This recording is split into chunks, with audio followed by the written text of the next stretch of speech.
Yo les potes, c'est Pimpin, j'espère que vous allez bien, on est parti pour une nouvelle vidéo. Vous voyez, mon bureau est un peu en bordel, c'est parce que justement, c'est le sujet même de cette vidéo. J'ai acheté un nouveau drone, donc le Mavic 2 Pro, et je voulais le rajouter à ma flotte personnelle de drones, donc pour mon activité particulière, qui est la vidéo et la photographie aérienne.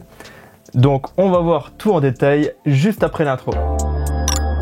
Drone Ambition, le partenaire de vos créations. Dites-moi vos avis dans les commentaires sur cette intro. Pour faire très simple, on a 4 étapes pour être en règle quand on achète un nouveau drone. Que ce soit de l'occasion ou du neuf, les amis, c'est tout à fait pareil. On va pas parler de l'homologation du drone qui peut être obligatoire pour certains scénarios. Je parle bien sûr pour du S2. Donc par exemple, pour le Mavic 2 Pro, j'ai rajouté donc le module d'homologation de coupe-circuit qui vient de chez Dronavia. Donc je vous mets le lien dans la description si vous voulez voir à quoi ça correspond. Mais en tout cas, c'est beaucoup mieux que l'homologation de chez Abbott. En tout cas, laissez-moi votre avis également dans les commentaires. Donc la première étape, c'est tout de suite maintenant, c'est l'enregistrement du drone sur Alpha Tango. Voilà, là on est sur ma page personnelle sur Alpha Tango. Donc il me manque le Mavic 2 Pro dans mes drones, tout simplement. Donc comment ça se passe? Il y a une petite croix ici pour enregistrer un aéronef. Petite parenthèse, j'enregistre vraiment cette vidéo en même temps que je fais les vraies démarches, donc j'espère que ça va vous aider. Donc on est parti, on a rajouté donc un nouvel aéronef et il demande déjà si cet aéronef possède déjà un numéro d'enregistrement. Moi c'était de l'occasion, mais la personne qui l'avait juste avant moi n'avait pas de numéro d'enregistrement. Donc on peut cocher non. Comme vous voyez, si vous tapez DJI directement dans la liste des modèles prédéfinis, il y a tous les modèles de chez DJI, donc c'est plutôt cool. Forcément, ça reste leader sur le marché. Donc on part sur le Mavic 2 Pro. Le numéro de série du drone, je vais vous montrer tout de suite où il est. Vous sortez votre bijou, vous le dépliez. Et en dessous, le compartiment de la batterie, normalement se trouve le numéro de série. Donc si vous ne le trouvez pas sur votre drone, tout simplement sur l'attestation de conformité au type que votre homologateur vous a fait, bah vous aurez le numéro de série juste ici sur ce document. Donc vous le reportez et ensuite on passe sur la plage de masse. Donc là pour le Mavic 2 Pro, on est entre 800 et 2 kg. Alors l'aéronef est équipé d'un capteur d'image. Oui, forcément. Le capteur d'image permet un retour vidéo. Effectivement, sur la radiocommande ou sur votre smartphone ou tablette, l'aéronef est équipé d'un pilote automatique. Donc oui, on a un pilote automatique dans le cas où on utilise des modes de vol intelligents. Donc on va cocher oui, juste ici. On vérifie que tout ce qu'on a mis, c'est bon, surtout le numéro de série, très important, et on valide. Et voilà, notre drone est enregistré sur Alpha Tango. On passe à la deuxième étape qui est de mettre son drone sur son MAP, donc le manuel d'activité particulière. Pour ceux qui veulent un tuto beaucoup plus poussé sur le MAP, ceux qui ne savent pas le réaliser, ceux qui ont un peu de mal, n'hésitez pas à me le mettre dans les commentaires. Pour le MAP, ça se complique légèrement. Donc vous voyez, on est sur la page, on va dire, de sommaire de mon MAP. Donc comme vous le voyez, au niveau de l'édition, je suis à 1.1. Ce qui veut dire que je suis à la deuxième édition de mon MAP. Donc là, si on rajoute un drone et qu'il n'y a pas trop de modifications à faire sur son MAP, on peut créer un amendement. Donc un amendement, c'est pratique quand vous avez juste une ou deux feuilles à changer. Donc tout simplement, si par exemple le numéro de la page où j'ai à changer ces informations, c'est la page numéro 5, je mettrai amendement 1 et la date de cet amendement. Et après, je serai tranquille, mon MAP sera à jour sans refaire une édition. Pour ma part, et pour vous montrer plus en détail comment ça marche, je vais recréer une édition de mon MAP parce que j'ai d'autres informations à changer.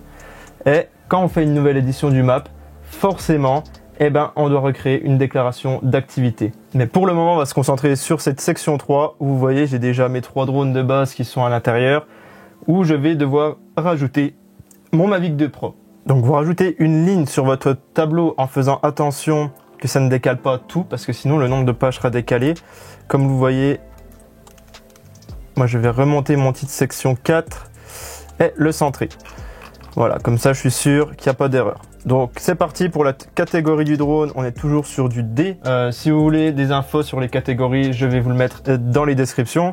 Mais il faut savoir que la plupart des drones seront dans la catégorie D. Alors type, on est toujours sur du multirotor, ce qui veut dire plusieurs moteurs, plusieurs hélices forcément.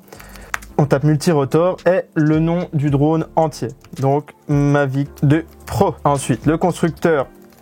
On est sur du DJI, l'identification sans objet toujours. Et pour l'attestation de conception, donc là, c'est si votre drone est homologué par exemple et que vous voulez faire du S2, tout simplement c'est écrit tout en haut de cette attestation, il y a le numéro de l'attestation, tout simplement. Donc, c'est une attestation de type et vous inscrivez le numéro exact. Voilà, et donc pour les activités, c'est les scénarios.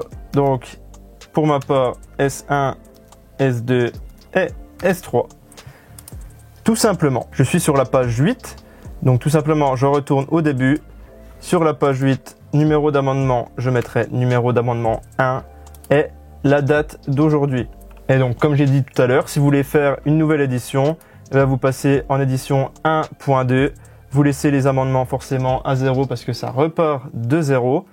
Et vous n'oubliez pas de changer les dates et de réimprimer l'intégralité de votre map. Et bien sûr, là, on va voir la déclaration d'activité qu'il faudra faire si vous faites une nouvelle édition. Donc, comme je vous l'ai dit, je suis en direct, donc je fais vraiment les démarches en direct en même temps que vous.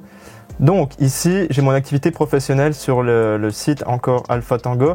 Tout simplement, en haut à droite, ici, on peut faire une nouvelle déclaration d'activité. Ça permet de la modifier. Donc en général, les paramètres qui sont au-dessus, on ne peut pas les modifier. Donc on les laisse forcément. Là, le site de rattachement, par exemple, NE, ça veut dire nord-est pour ceux qui voulaient des petites infos. Donc au niveau du map, ici on a la référence et du coup la révision qui sera 1.2 et la date d'aujourd'hui. Alors il faut un petit rappel, le map est obligatoire sauf pour les activités limitées à l'utilisation d'aérostats captifs non autonomes de moins de 25 kg. C'est pas notre cas. N'oubliez pas de mettre à jour votre map en cas de modification des scénarios opérationnels ou des modèles d'aéronefs utilisés. C'est parfaitement mon cas pour les deux situations en plus de ça. Donc vous voyez, toutes ces informations sont bonnes. S1, S2, S3, forcément parce que maintenant je peux faire du S2. Alors, activité de formation de télépilote autre que ceux de l'exploitant. Non, parce que je ne fais pas de formation. Et c'est ici que ça va bouger au niveau des aéronefs utilisés. On clique sur ajouter, une petite fenêtre s'affiche. Et forcément, votre drone a déjà un numéro d'enregistrement. Donc vous cliquez oui. Et pour trouver ce fameux numéro, vous avez reçu tout à l'heure un mail de Alpha Tango. Pour ma part, je vous l'affiche ici.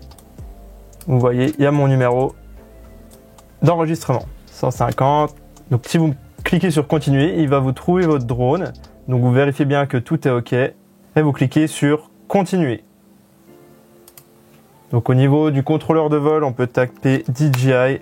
Il vaut mieux mettre quand même le nom du drone, on ne sait jamais. Alors, au niveau des autorisations détenues, donc moi j'ai une attestation de conception, et là elle va me redemander toutes les informations. Alors c'est une attestation de type numéro B836, non-nave, révision 1 et la date. Voilà, on est tout bon pour les scénarios opérationnels et masse maximale, donc tout simplement S1 non captif, S2, S3 non captif. Donc captif, c'est quand le drone est relié au sol par un câble, par n'importe quel type de câble au final. Donc au niveau des masses maximales, tout simplement, il faut reprendre ce qui est écrit sur l'attestation de conception. C'est écrit masse maximale 0,99 kg. Normalement, c'est juste utile de le mettre pour le S2, mais forcément, ils vont le demander pour les autres scénarios. Voilà, on est plutôt bien. On ajoute l'aéronef. On vérifie que tout est bon. Les aéronefs sont bons, les scénarios opérationnels choisis sont bons. La date, la révision, on est OK. Vous êtes sur le point d'enregistrer la déclaration suivante. Merci de relire et confirmer l'enregistrement. On vérifie, on est bon, le nouveau drone. OK. Et on enregistre. Et toujours, bien sûr, télécharger l'accusé de réception, même s'il va arriver sur votre boîte mail. N'hésitez pas à vous faire un petit dossier DGAC comme ici.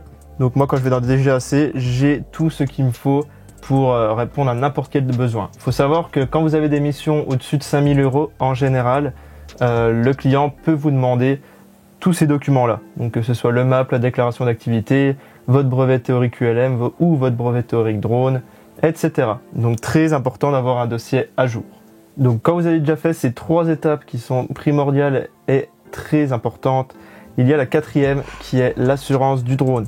Donc là, je ne vais pas vous passer mon assureur directement sur YouTube, ça va être un peu compliqué, mais dans tous les cas, je vais l'appeler tout de suite et je vous reprends juste après.